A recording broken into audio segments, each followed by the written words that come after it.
Hello दोस्तों, आप सभी का वेलकम है हमारे यूट्यूब चैनल में। आज हम बात करते हैं यूपी टेट में आने वाले एसएसटी के कुछ क्वेश्चन के जो कक्षा 6 की एनसीईआरटी से लिए गए हैं। तो हमारा फर्स्ट क्वेश्चन है, सौरमंडल का केंद्र कौन है? पृथ्वी, सूर्य, चंद्रमा, मंगल, सूर्य। तो हमारा इसका राइट आंसर होगा सूर्य। सौरमंडल हमारे कैसे बना है? तो सौरमंडल हमारे 8 ग्रह, उपग्रह और क्षुद्र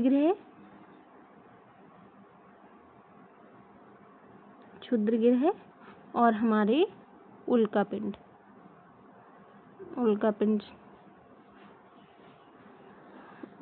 से मिलकर बना है।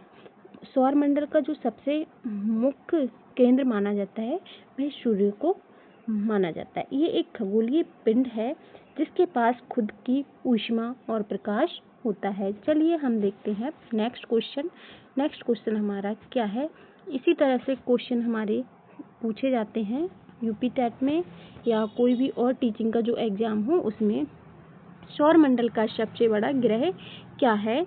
पृथ्वी है, बृहस्पति है, शनि है, मंगल है, बृहस्पति है।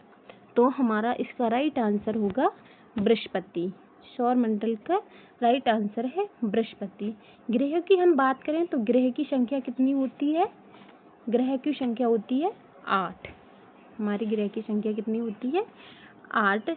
अगर हम बात करें हमारी जो पृथ्वी है उसका कौन से स्थान पर है? तो पृथ्वी हमारी सूर्य से तीसरे स्थान पर है।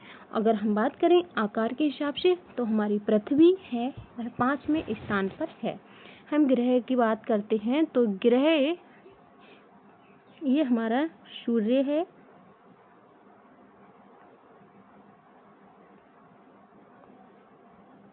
इसके सबसे जो नजदीक ग्रह है वह हमारा है नजदीक ग्रह है बुध।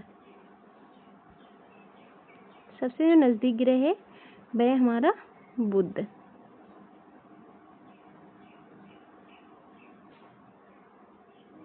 उसके बाद है शुक्र, फिर है पृथ्वी, फिर है मंगल, बृहस्पति,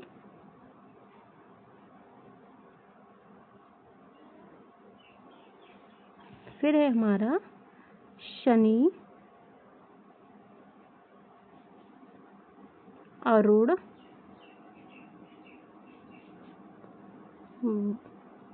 वरुण। 8 हमारे ग्रह हैं जिसमें हमारी अगर हम बात करें पृथ्वी है हमारे तीसरे स्थान पर, आकार के हिसाब से है चौथे स्थान पर। हम देखते हैं कि पृथ्वी पर कितने संख्या है जो उपग्रह हैं पृथ्वी के, तो पृथ्वी का एक ही उपग्रह है। अगर हम बात करें जो पृथ्वी है वह सूर्य के चारों ओर परिक्रमा कितने दिन में लगाता है? तो 365 दिन में। और अपनी धुरी पर अपने कक्ष पर जो घूमता है वह 1 दिन में। पृथ्वी अपने कक्ष पर 1 दिन में घूमती है। अपने कक्ष पर 1 दिन में घूमती है पृथ्वी। तो चलिए अब हम देखते हैं नेक्स्ट क्वेश्चन। इसी तरह हमारे क्वेश्चन पूछे जाते हैं कि जो पृथ्वी का जो समकक्ष होता है वह शुक्र ग्रह होता है। बुध सबसे कम समय में सूर्य की परिक्रमा लगाता है 88 दिन में, अपने अक्ष पर 59 दिन में लगाता है। नेक्स्ट हम क्वेश्चन देखते हैं, पृथ्वी को नीला ग्रह क्यों कहा जाता है? पृथ्वी को नीला ग्रह क्यों कहा जाता है? मिट्टी के कारण, जल की अधिकता के कारण, हवा के कारण, प्रकाश के कारण। तो इसका राइट आंसर है हमारी जल की अधिकता के कारण।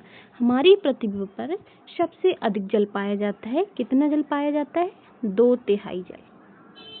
2/3 जल पाया जाता है हमारी पृथ्वी पर। इसी के कारण आसमान से देखने पर हमारी पृथ्वी नीली दिखाई देती है।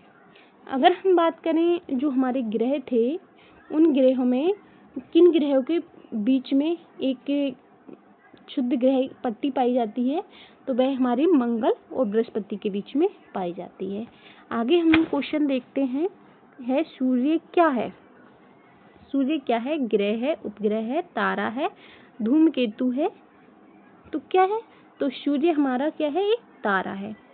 सूर्य एक ऐसा ग्रह है सौर मंडल का जिसके पास अपना ऊष्मा और प्रकाश होता है। ऐसा है ये खगोलीय पिंड जिसके पास अपना ऊष्मा प्रकाश होता है। नेक्स्ट हम क्वेश्चन देखते हैं। हमारा क्वेश्चन है चंद्रमा क्या है? चंद्रमा क्या है? ग्रह है, तारा है, ग्रह है, उपग्रह है, धूमकेतु है, तो यह है एक उपग्रह। चंद्रमा एक उपग्रह है, ठीक है, जिसमें उपग्रह केवल पृथ्वी का एकमात्र उपग्रह चंद्रमा ही है। वही क्वेश्चन है, पीछे अभी हमने पढ़ा था कि पृथ्वी का एकमात्र उपग्रह कौन है, तो इसका राइट आंसर है चंद्रमा। नेक्स्ट क्वेश्चन हमारा है सबसे छोटा ग्रह कौन सा है? अभी हम पीछे बताए थे कि सबसे छोटा ग्रह बुध है और सबसे पास में सूर्य की बुध ही है, और सबसे जो हमारी पृथ्वी है वो स्थान के हिसाब से तीसरे स्थान पर है और आकार के हिसाब से 5वें स्थान पर है। नेक्स्ट हमारा क्वेश्चन है, लास्ट क्वेश्चन, सबसे गर्म ग्रह किस ग्रह को कहा जाता है? तो सबसे गर्म ग्रह है वह हमारे शुक्र ग्रह को कहा जाता है। शुक्र ग्रह होता है वह पृथ्वी के ही उसकी तरह आकार होता है। अगर हम बात करें ग्रह होते हैं जो, अगर हम बात करें ग्रह की संख्या, तो हमारी ग्रह की संख्या है वह हमारी 8 ग्रह होते हैं, और जो हमारे शुरू के 4 ग्रह होते हैं, हमने शुरू के 4 ग्रह बताए थे कौन कौन से। बुध हो गया हमारा, और शुक्र हो गया, शुक्र और पृथ्वी, मंगल। ये ग्रह हमारे चट्टान के बने हुए होते हैं। ये ग्रह हमारे चट्टान के बने हुए होते हैं। और जो हमारे 4 बाद वाले हैं, बृहस्पति, शनि, यूरेनस, नेपच्यून है, वह हमारे सूर्य से बहुत दूरी होने के कारण बड़े आकार के हैं, जो पूर्णतः गैसों के और तरल पदार्थ से बने हुए हैं। अगर हमारी वीडियो ये पसंद आई हो तो इसे लाइक करें, शेयर करें, सब्सक्राइब करें। धन्यवाद।